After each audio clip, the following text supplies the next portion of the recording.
Hello guys, welcome back to my channel ignite mind. So guys, आज के इस lecture में हम डायमेंशनल फार्मूला देखने वाले हैं कुछ डिराइव्ड यूनिट्स का। ठीक है गाइस, ये है आपके रेगुलर फिजिक्स की जो वीडियो है उसका ये पार्ट 3 है गाइस। इसमें हम देख रहे हैं कि जो डायमेंशनल फार्मूला है किसके लिए, डिराइव्ड यूनिट के लिए। सो गाइस, इससे पिछली वीडियो जो पार्ट 1 और पार्ट 2 है आप उसे भी देख लीजिएगा। उसमें मैंने आपको इसका बेसिक बताया है और मैंने आपको बताया था इसमें कि फ़िज़िकल क्वांटिटी 3 टाइप की होती है। ठीक है, तो फ़िज़िकल क्वांटिटी जो 3 टाइप की होती है वो मैंने आपको बताई थी। जो फ़िज़िकल क्वांटिटी 3 टाइप की कौन कौन सी थी, एक थी फंडामेंटल, ठीक है, एक थी फंडामेंटल, दूसरी थी डिराइव्ड और तीसरी आपकी सप्लीमेंट्री। ठीक है, फंडामेंटल हमने पिछली वीडियो में लेक्चर फर्स्ट में पढ़ी है, डिराइव्ड हम पढ़ने जा रहे हैं और सप्लीमेंट्री भी हम पढ़ चुके हैं। ठीक है, सो गाइज, अगर आपने वो वीडियो अभी तक नहीं देखी है फिजिक्स इसका पार्ट 1 और पार्ट 2, तो सो आप इसे अभी देख लें। ओके गाइज, तो चलिए आगे बढ़ते हैं और कुछ डिराइव्ड यूनिट्स को हम सॉल्व करते हैं, उनकी डायमेंशन को। ओके गाइज, चलिए। So these are the derived unit. Okay, तो डिराइव्ड यूनिट कौन सी होती है, जिन्हें हम फंडामेंटल जो यूनिट है उन्हीं से हम इन्हें डिराइव करते हैं, इसीलिए इन्हें क्या कहा गया है, डिराइव्ड यूनिट है। जो फंडामेंटल यूनिट है मैंने आपको बताया था, वो फंडामेंटल यूनिट कौन कौन सी है, लेंथ है, मास है, ठीक है, ल्यूमिनस इंटेंसिटी है, अमाउंट ऑफ सब्सटेंसेस है और टाइम है। ठीक है, तो ये सारी क्या है, फंडामेंटल यूनिट्स है, 7 तरह की होती है। तो जो डिराइव्ड यूनिट वो बताई थी मैंने, वो होती हैं जो हमें किससे मिलती है, फंडामेंटल यूनिट से ही मिलती है, उन्हें क्या कहते हैं, हम डिराइव्ड यूनिट कहते हैं गाइस। ठीक है, तो मैंने आपको बताया था किसी भी फिजिकल क्वांटिटी का डायमेंशन लिखने से पहले हमें उसका फॉर्मूला पता होना चाहिए। ओके गाइस, तो सबसे पहले है आपका एरिया। ठीक है, तो एरिया का जो फॉर्मूला होता है, ठीक है, एरिया का फॉर्मूला क्या हो जाएगा, A equal to length into breadth. So guys देखिए, किसी भी जगह का, जैसे ये एरिया है, ये स्क्वायर है, ठीक है, इसका ये जो एरिया है, ठीक है, ये लेंथ है और ये ब्रेथ है। ये क्या है, लेंथ है और ये ब्रेथ है। सो गाइज, ये लेंथ और ब्रेथ हमें क्या शो कर रहे हैं, ये लेंथ और ब्रेथ भी तो हमें क्या कर रहे हैं, जो ये लेंथ है और ये ब्रेथ है, ये भी तो हमें डिस्टेंस शो कर रहे हैं। तो हम डिस्टेंस को किस डायमेंशन से लिखते हैं, डिस्टेंस को हम लिखते हैं डायमेंशन एल से। तो ये हो जाएगा एल और इसके लिए भी हो जाएगा एल। ठीक है, सो एरिया का डायमेंशन क्या हो जाएगा guys, L square. So area का डायमेंशन क्या हो जाएगा, एल स्क्वायर। ठीक है, तो यहाँ पे एरिया का डायमेंशन क्या हो जाएगा, एल स्क्वायर। ठीक है, और इसके बाद आता है वॉल्यूम। ठीक है, सो वॉल्यूम का जो फॉर्मूला है, ठीक है, वॉल्यूम का जो फॉर्मूला है वो क्या है, V equal to length into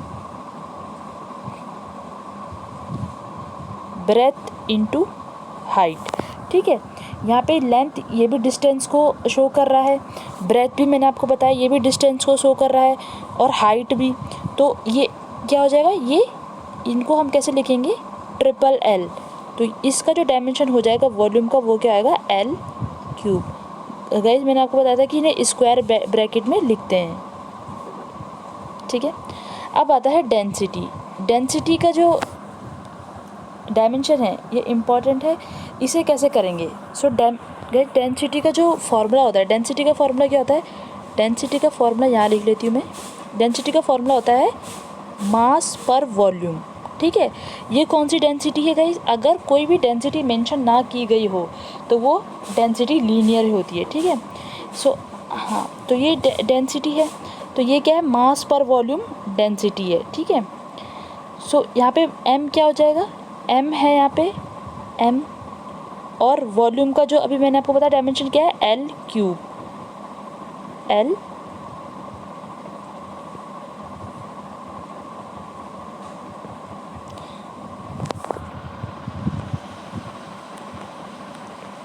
हाँ, तो डेंसिटी का जो फॉर्मूला होता है वो क्या होता है, मास पर वॉल्यूम। ठीक है, तो जो यहाँ पे m है, m का डायमेंशन हो जाएगा m और v का डायमेंशन हो जाएगा l क्यूब, ठीक है। तो इसकी जो ओवरऑल डेंसिटी की जो डायमेंशन हो जाएगी वो है ml-3, ठीक है। ये ml-3 इसकी डेंसिटी, तो इसके डायमेंशन हो जाएगा डेंसिटी का। ओके गाइज, चलिए नेक्स्ट डायमेंशन पे चलते हैं। हाँ, तो नेक्स्ट डायमेंशन है आपका स्पीड वेलोसिटी, ठीक है। तो स्पीड या वेलोसिटी, इन दोनों का डायमेंशन क्या होता है गाइज? एक ही होता है। तो स्पीड का जो फॉर्मूला है वो है डिस्टेंस अपॉन टाइम, ठीक है।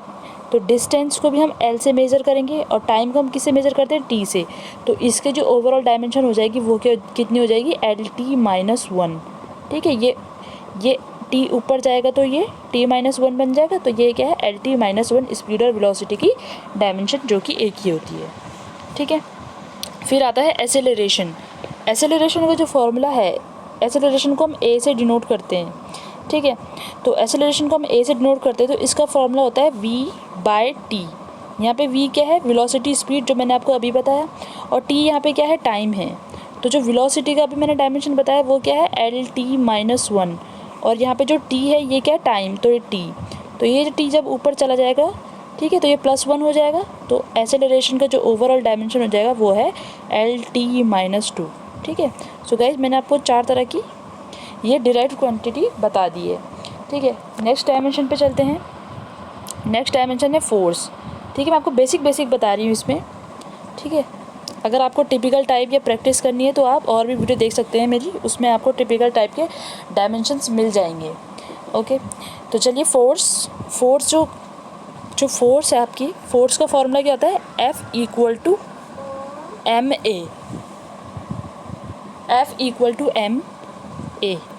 ओके, ये फोर्स का फॉर्मूला होता है, ठीक है। या तो आप इससे भी डिराइव कर सकते हैं, या फोर्स के जो और भी फॉर्मूले होते हैं आप उनसे भी डिराइव कर सकते हैं। ओके गाइज, तो यहाँ पे m क्या है? मास है, और a क्या है? एसेलरेशन है। तो m का जो डायमेंशन आपको पता है, बेसिक सा फंडामेंटल है ये, तो इसको m लिखेंगे। और एसेलरेशन का जो डायमेंशन है मैंने अभी आपको कराया, एसेलरेशन का डायमेंशन मैंने आपको कराया LT-2। तो यहाँ पे क्या आ जाएगा? LT-2, ठीक है। LT-2 यहाँ पे आ जाएगा। सो गाइज, यहाँ पे जो फोर्स का जो ओवरऑल डायमेंशन है वो कितना आ जाएगा? MLT-2। सो फोर्स का जो ओवरऑल डायमेंशन है वो कितना आ जाएगा? MLT-2। ओके, चलिए नेक्स्ट डायमेंशन में चलते हैं। सो नेक्स्ट डायमेंशन है आपका मोमेंटम।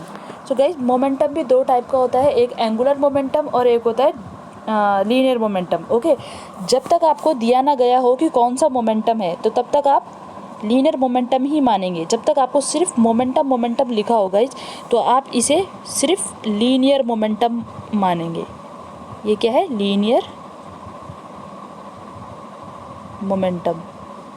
ओके, जब अगर आपको क्वेश्चन में लिखा हो कि एंगुलर मोमेंटम है, तभी आप एंगुलर मोमेंटम का डायमेंशन लिखेंगे। और अगर सिर्फ आपको मोमेंटम लिखा है किसी भी क्वेश्चन में, तो आप उसको लीनियर मोमेंटम ही मानेंगे। और जो लीनियर मोमेंटम है उसे हम डिनोट करते हैं P से, ठीक है, P। और इसका फॉर्मूला क्या आता है? P=mv, ठीक है। यहाँ पे m क्या है? मास है, और v क्या है? वेलोसिटी है। सो m का डायमेंशन आपको फिर वही m, और v का क्या है? v का डायमेंशन क्या है? v का डायमेंशन है LT-1, ठीक है, LT-1। सो जो ओवरऑल मोमेंटम, लीनियर मोमेंटम का डायमेंशन कितना आ जाएगा? MLT-1। सो ये किसका डायमेंशन है गाइस? ये है आपका लीनियर मोमेंटम का। ओके, और जो एंगुलर मोमेंटम है उसे हम कैसे डिनोट करते हैं? L से करते हैं। और लीनियर मोमेंटम को कैसे डिनोट करते हैं? P से डिनोट करते हैं, ठीक है। चलिए नेक्स्ट डायमेंशन में चलते हैं।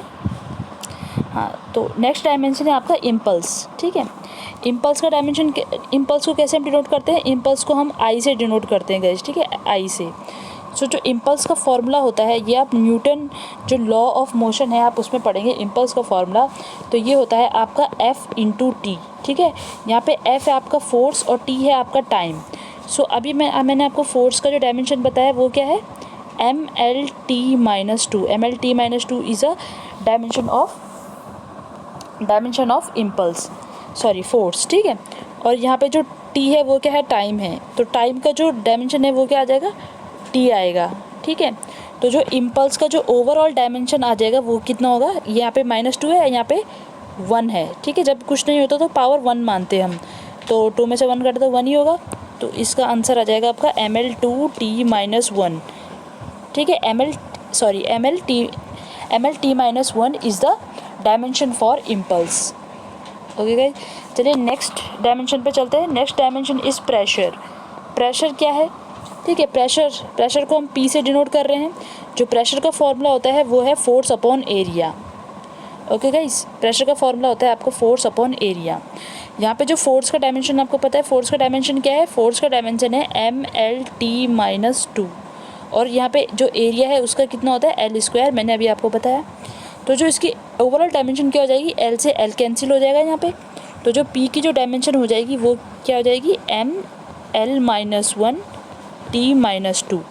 It is the dimension for pressure, ये प्रेशर की डायमेंशन है, ठीक है गाइस। चलिए नेक्स्ट डायमेंशन है एनर्जी या वर्क, ठीक है। कार्य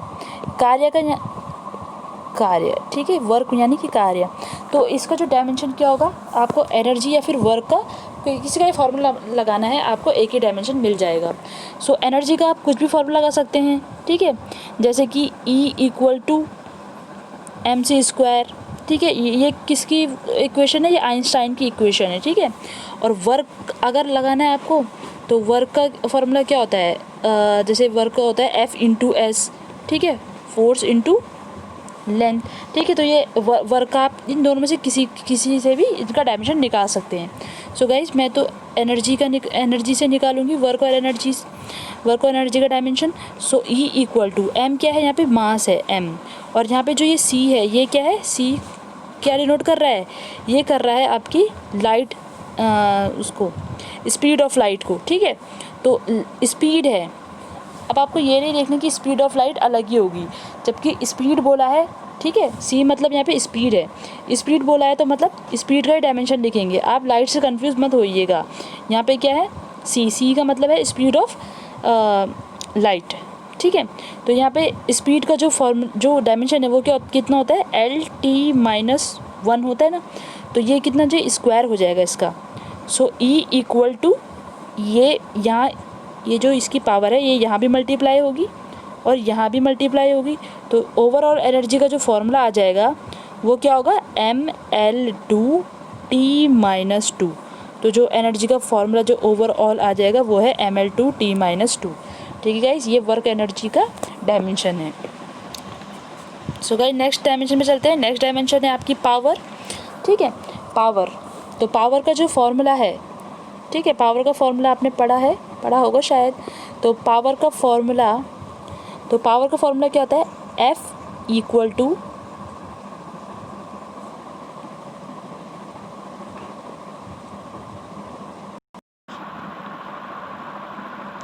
यहाँ पे पावर का फॉर्मूला क्या होता है, सॉरी गाइज, हाँ। तो पावर का फॉर्मूला होता है W/T, ठीक है, W/T यानी कि work upon time is the formula for power. तो जो पावर जो W है, W क्या है, वर्क है, ठीक है। वर्क को हम एनर्जी भी कहेंगे, ठीक है। और T यहाँ पे टाइम है। तो अभी मैंने आपको बताया कि जो एनर्जी का जो डायमेंशन होता है वो कितना होता है, वो होता है ML2T-2, ठीक है। और टाइम क्या होगा, T होगा, ठीक है। तो जो पावर का जो आपका जो डायमेंशन आ जाएगा, तो पावर का डायमेंशन हो जाएगा आपका, ये ऊपर जाके प्लस का हो जाएगा, पावर का डायमेंशन हो जाएगा ML2T-1,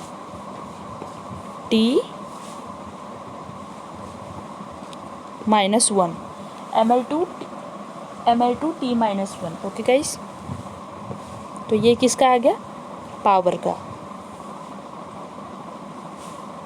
सॉरी गाइस, ये जो T है ये यहाँ पे क्या है, प्लस का है, तो ये ऊपर जाके माइनस का हो जाएगा। तो ये ML2T-3, सॉरी गाइस मिस्टेक हो गया, आई एम रियली सॉरी। सो ये क्या हो जाएगा, ML2T-3। सो पावर का डायमेंशन क्या हो जाएगा, ML2T-3 is a dimension for power, ठीक है।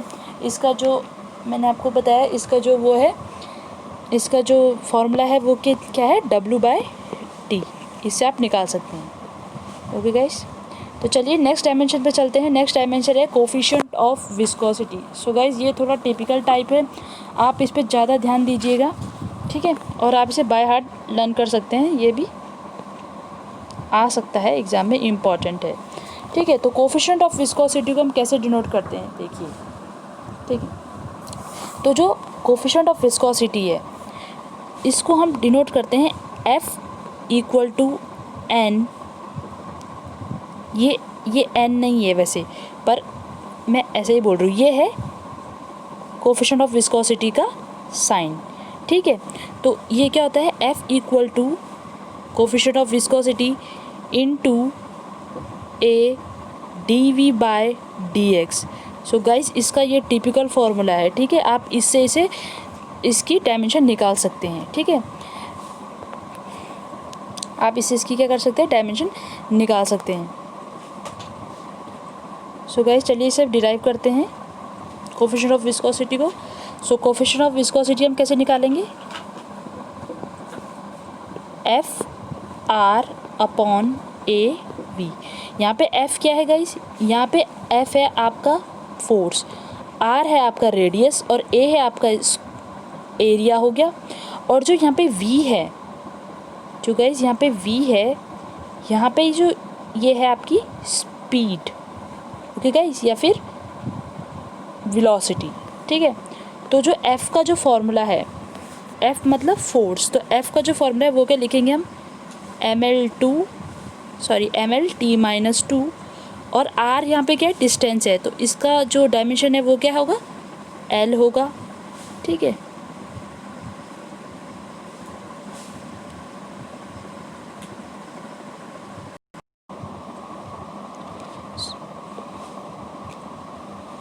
सो गाइज यहाँ पे क्या था,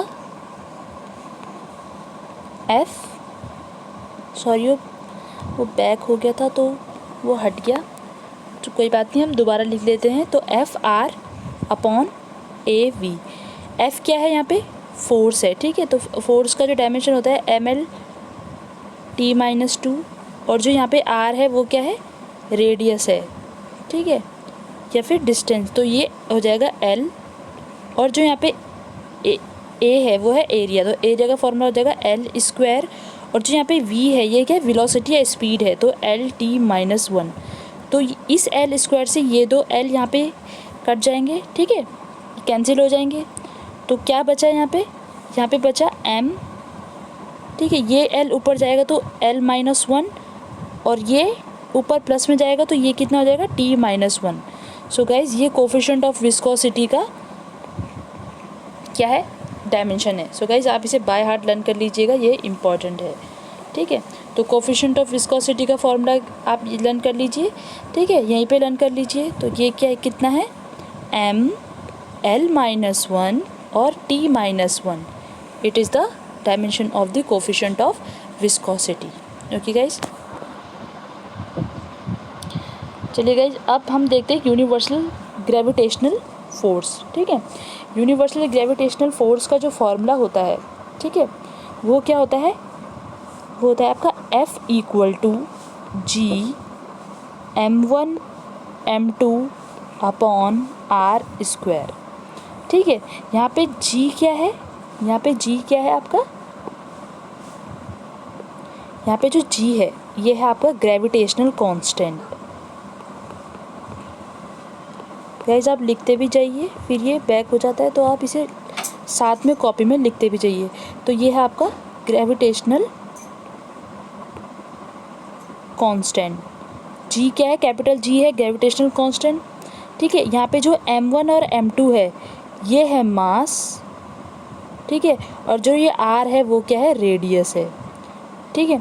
तो चलिए अब हम इसका डायमेंशन निकालते हैं, ठीक है। तो इसका फॉर्मूला क्या था, पहले तो इसका जो फॉर्मूला था वो है F equal to G m1 m2 upon R², ठीक है, ग्रेविटेशनल फोर्स है, ग्रेविटेशनल फोर्स, ओके गाइस।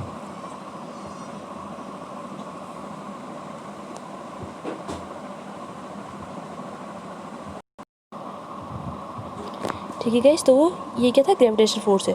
तो हमें ग्रेविटेशनल फोर्स, हमें फोर्स की तो डायमेंशन पता है, ml t-2 होती है। तो हमें निकालना क्या है, इसमें हमें निकालना है ग्रेविटेशनल कांस्टेंट, ठीक है, g, जो ये g है ग्रेविटेशनल कांस्टेंट, हमें इसका डायमेंशन निकालना है, ठीक है। तो ये हो जाएगा m²/r²।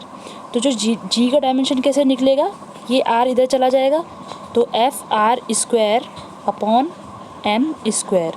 तो जो f है वो क्या हो जाएगा, ml(t-2) is the dimension for force, और जो r है ये क्या है, रेडियस है, तो इसका हो जाएगा आपका l²। और जो यहाँ पे m है ये क्या है, मास है, तो ये हो जाएगा m²। तो m² से m² से और एक m कैंसिल हो जाएगा, ठीक है। और ये जो l² और ये l, ये क्या हो जाएगा l³ और t-2। तो इसका जो ओवरऑल डायमेंशन है, ग्रेविटेशनल कांस्टेंट का जो ओवरऑल डायमेंशन है वो आ जाएगा आपका m-1, क्योंकि ये नीचे से ऊपर आया तो m-1 l³ हो जाएगा, और t-2 it is the dimension for the gravitational constant, ठीक है गाइज। ये इंपॉर्टेंट है, ये पिछले साल एयरफोर्स के एग्ज़ाम में आया था। सो गाइज आप इसे इम्पॉर्टेंट टिक लगा लीजिएगा, ठीक है। चलिए नेक्स्ट डायमेंशन पर चलते हैं। नेक्स्ट डायमेंशन है चार्ज, ठीक है। तो आपने करंट का जो फॉर्मूला पढ़ा होगा, करंट का फॉर्मूला क्या होता है, I=Q/T, ठीक है। जो करंट होता है वो क्या होता है, तो करंट होता है आपका Q/T, मतलब चार्ज पर यूनिट टाइम, ठीक है। जितना चार्ज किसी वायर में पर यूनिट टाइम जाता है उसे ही हम करंट कहते हैं, ठीक है। तो यहाँ पे हमने करंट की जो डायमेंशन है वो तो आपको पता है, फंडामेंटल है ये। तो करंट की जो डायमेंशन होती है एम्पियर होती है। हमें क्या निकालना है, चार्ज निकालना है। तो चार्ज कितना हो जाएगा, I×T। तो चार्ज का डायमेंशन कैसे निकलेगा, तो चार्ज का डायमेंशन चार्ज का डायमेंशन लेगा Q=I×T, ठीक है। यहाँ पे करंट का जो डायमेंशन है वो क्या है, A है, और जो टाइम का डायमेंशन है वो T है, तो ठीक है। तो यहाँ पे जो डायमेंशन हो जाएगा चार्ज का Q=AT, ठीक है। यहाँ पे चार्ज का डायमेंशन क्या हो जाएगा, Q=AT। सो गाइज ये भी आप याद रखिएगा, ये भी इम्पॉर्टेंट है, ठीक है। सो गाइज अब नेक्स्ट डायमेंशन में चलते हैं। नेक्स्ट डायमेंशन है आपका इलेक्ट्रिक फील्ड, ठीक है। ये आप इलेक्ट्रोस्टैटिक में पढ़ेंगे, पर फिलहाल अभी यहाँ पे देख लेते हैं इसका फॉर्मूला, और आगे भी आप इसका फॉर्मूला इलेक्ट्रोस्टैटिक चैप्टर में पढ़ेंगे, ठीक है। तो जो इसका फॉर्मूला है E=1/4πε0 Q1Q2/r²। It is a formula for electric field. ये इलेक्ट्रिक फील्ड का फॉर्मूला है गाइज, ठीक है। सो इसमें आपको इलेक्ट्रिक फील्ड निकालनी है, ठीक है। अभी मैंने आपको चार्ज का डायमेंशन बताया, चार्ज का डायमेंशन क्या है, AT, ठीक है। R का क्या है, L है, ठीक है। और यहाँ पे हमें जो ये ε0 है, ε0 इज़ द परमिटिविटी, ये परमिटिविटी फॉर फ्री स्पेस, ठीक है। ये क्या है, परमिटिविटी, ठीक है। ये परमिटिविटी है, तो हमें इसका डायमेंशन भी निकालना पड़ेगा, ठीक है गाइस। तो हमें इतना बड़ा फॉर्मूला, ठीक है, यूज़ करने के बजाय हम एक छोटा फार्मूले से भी इलेक्ट्रिक फील्ड निकाल सकते हैं। तो वो छोटा फार्मूला है आपका, उसे मैं बताती हूँ, ये मैंने आपको सिर्फ समझाने के लिए बताया। तो उस छोटे फार्मूले को भी हम यूज़ कर सकते हैं, एंड वो छोटा फार्मूला है आपका F=QE, मतलब फोर्स जो होता है वो फोर्स किसके बराबर होता है, फोर्स होता है आपका चार्ज और इलेक्ट्रिक फील्ड के बराबर, ठीक है। मैंने आपको कहा था ना कि आप कोई से भी फोर्स से कोई से भी फार्मूले से आप फोर्स की डायमेंशन निकाल सकते हैं, तो आप इससे भी निकाल सकते हैं, ओके गाइस। तो चलिए इसे देखते हैं कि जो ये फोर्स है F=QE। तो यहाँ पे जो फोर्स की डायमेंशन भी आपको पता है, Q की डायमेंशन मैंने आपको बताया वो क्या है, AT, ठीक है। अभी मैंने पिछले स्लाइड में बताया था।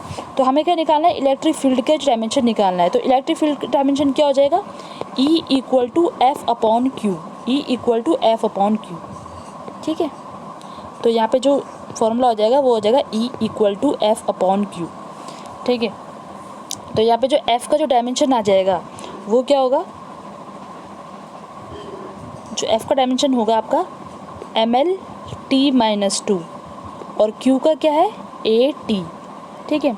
तो यहाँ पे जो इलेक्ट्रिक फील्ड का जो डायमेंशन हो जाएगा वो होगा ml(t-2), ये टी ऊपर चला जाएगा तो ये t-3 हो जाएगा और a-1।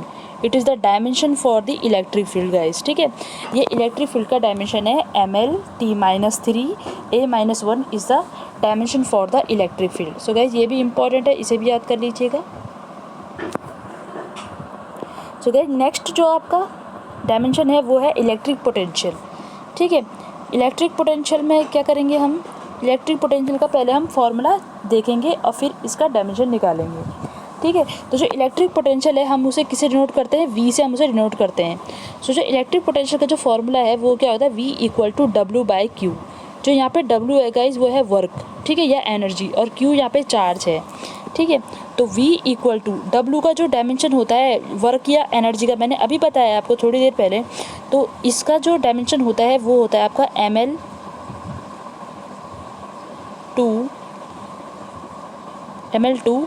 t-2। और यहाँ पे जो Q है इसका मैंने आपको अभी डायमेंशन बताया है वो क्या होगा, AT होगा। तो ओवरऑल इलेक्ट्रिक पोटेंशियल का डायमेंशन कितना हो जाएगा, ml², ठीक है, ml2 t-3 और a-1, ठीक है, ml2 t-3 a-1। तो ये किसका है, ये आपका इलेक्ट्रिक पोटेंशियल का डायमेंशन। सो गाइस इसे भी याद रख लीजिएगा बाय हार्ट, इलेक्ट्रिक पोटेंशियल। पहले तो आप इसका फॉर्मूला ही याद कर लीजिएगा। सो फॉर्मूला क्या है, तो फॉर्मूला है इलेक्ट्रिक पोटेंशियल का W/Q, ठीक है। W मतलब वर्क और Q मतलब चार्ज। तो आप इसे ऐसे भी निकाल सकते हैं गाइस, ठीक है। चलिए नेक्स्ट डायमेंशन में चलते हैं। तो नेक्स्ट डायमेंशन है आपका रेजिस्टेंस, ठीक है। तो रेजिस्टेंस का जो फॉर्मूला है, इसके लिए फॉर्मूला क्या है यूज़ करेंगे हम, ओम्स लॉ यूज़ करेंगे। तो ओम्स लॉ क्या कहता है, ओम्स लॉ बोलता है V = IR, ठीक है। वैसे तो ओम्स लॉ क्या कहता है कि जो इलेक्ट्रिक पोटेंशियल है वो डायरेक्टली पोटेंशियल है किसके, डायरेक्टली प्रोपोर्शनल है किसके, करंट के। और इसमें जो कांस्टेंट आ जाता है वो क्या आ जाता है, R आ जाता है, ठीक है। तो हमें रेजिस्टेंस को हम किसे डिनोट करते हैं, R से डिनोट करते हैं। तो R = VI, R = VI। यहाँ पे जो ये V है ये क्या है, इलेक्ट्रिक पोटेंशियल, और जो I क्या है वो है करंट है, ठीक है। तो I को तो हम किससे डिनोट कर देंगे, A से डिनोट कर देंगे, ठीक है। पर जो यहाँ पे V है इलेक्ट्रिक पोटेंशियल है, हमें इसका डायमेंशन अभी हमने पढ़ा, तो इसका भी डायमेंशन हम यहाँ पे लिख लेंगे, ठीक है। तो चलिए इसका डायमेंशन करते हैं। तो जो इसका डायमेंशन है V/I।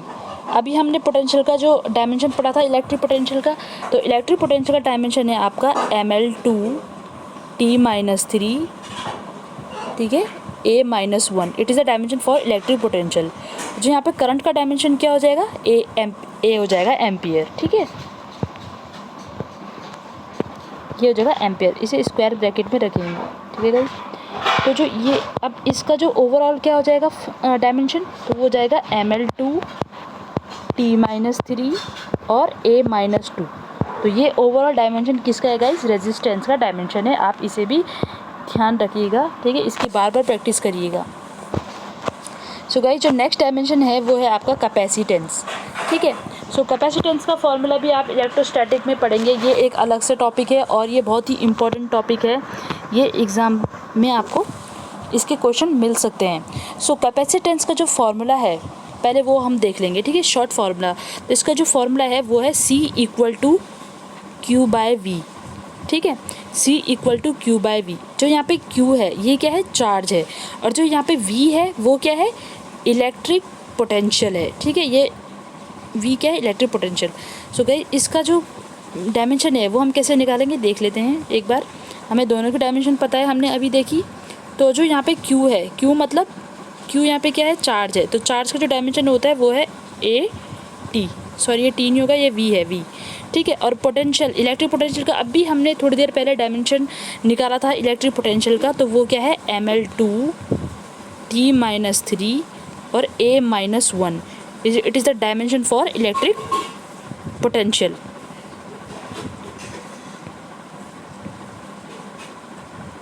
ठीक है, ml2 t-3 a-1, ठीक है।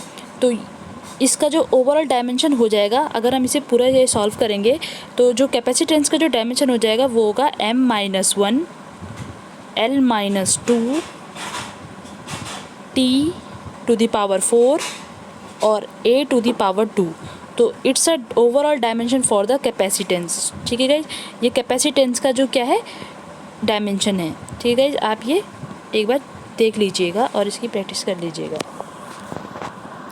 सो गाइज नेक्स्ट जो डायमेंशन है वो है आपका मैग्नेटिक फील्ड का डायमेंशन। सो मैग्नेटिक फील्ड के लिए पहले हम क्या उसका फॉर्मूला देखेंगे। तो जो इसके गाइज बहुत सारे फॉर्मूले हैं मैग्नेटिक फील्ड के, पर हम जो शॉर्ट वन है हम उसे यूज़ करें ताकि हमारा जो टाइम है वो बच सके एग्ज़ाम में और हम जल्द से जल्द बहुत सारे क्वेश्चन कर सकें। तो जो मैग्नेटिक फील्ड का जो फॉर्मूला है वो है F = QVB।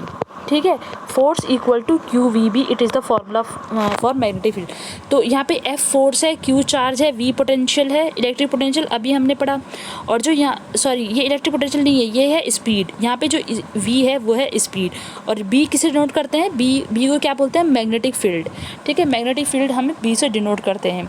सो गाइज जो अब हम क्या निकालेंगे, इसकी डायमेंशन निकालें। तो डायमेंशन की निकालने के लिए हमें क्या करना पड़ेगा, इसको अरेंज करना पड़ेगा। तो B = F/QV।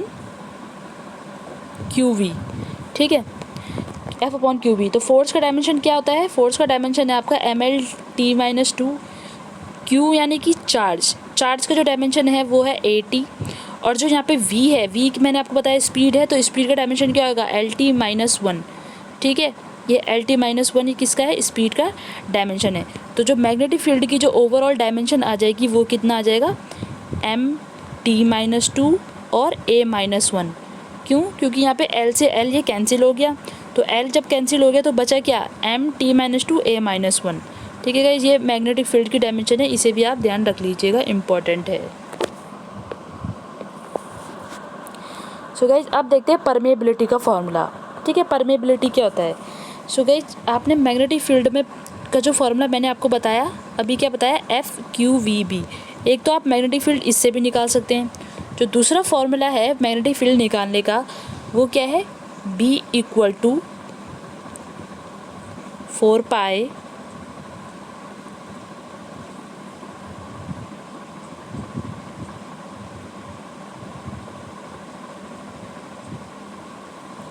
μ0, 4π μ0, सॉरी ये वो गलत हो गया। हाँ, तो B = μ0/4π I/2R। सो गाइज यहाँ पे जो हमें क्या निकालना है, परमेबिलिटी निकालना है। अगर आप इलेक्ट्रोस्टैटिक पढ़ेंगे चैप्टर, तो यहाँ पे जो E0 होता है ये होता है परमिटिविटी, और जो यहाँ पे ये μ0 है ये क्या है, परमिएबिलिटी। ये क्या है, परमिएबिलिटी है। ठीक है, तो हमें परमेबिलिटी का क्या निकालना है गाइस, वो डायमेंशन निकालना है। तो परमेबिलिटी के डायमेंशन के लिए हम क्या करेंगे, कैसे निकालेंगे इसका फॉर्मूला। सो इसका फॉर्मूला निकालने के लिए हम इसको अरेंज करेंगे। तो कैसे करेंगे देखिए, तो B × R। ओके, सो μ0 = B × R। ठीक है, और ये जो I था वो क्या आ जाएगा, ऊपर नीचे आ जाएगा। तो यहाँ पे B क्या है, मैग्नेटिक फील्ड, R क्या है, रेडियस है, और जो ये I है ये क्या है, करंट है। ठीक है, तो जो मैग्नेटिक फील्ड का डायमेंशन हमने अभी पढ़ा, मैग्नेटिक फील्ड का डायमेंशन क्या है, मैग्नेटिक फील्ड का डायमेंशन है आपका MT-2। ठीक है, MT-2 A-1, it is the dimension for magnetic field. Okay, और जो यहाँ पे R है वो उसका डायमेंशन क्या हो जाएगा, L हो जाएगा। और जो यहाँ पे I है, I क्या है, यहाँ पे करंट है, तो करंट का डायमेंशन क्या हो जाएगा, करंट का डायमेंशन है A। ठीक है, तो ये A, जो ये वाला A है ये ऊपर चला जाएगा। ठीक है, तो जो परमेबिलिटी का जो ओवरऑल डायमेंशन हो जाएगा वो कितना हो जाएगा, वो डायमेंशन हो जाएगा आपका ML/T-2 A-2। ये A-2 क्यों हुआ, क्योंकि जो पहले A नीचे था वो ऊपर जाके प्लस माइनस फिर हो जाएगा, तो माइनस माइनस तो प्लस होता है, तो ये ओवरऑल डायमेंशन हो जाएगा परमेबिलिटी का। ठीक है, परमेबिलिटी हम μ0 से हम इसे डिनोट करते हैं। और जो परमिएबिलिटी होती है इलेक्ट्रोस्टैटिक में E0, इसे बोलते हैं हम परमिटिविटी। ये है परमिटिविटी। ठीक है, और μ0 हो गया परमिएबिलिटी, और E0 हो गया आपका परमिटिविटी। ठीक है गाइज, सो गाइज आज की वीडियो हम यहीं फिनिश करते हैं। ओके गाइज़, अगर गाइज़ आपको वीडियो पसंद आया सो प्लीज़ आप शेयर करें और सब्सक्राइब करें। Thanks for watching.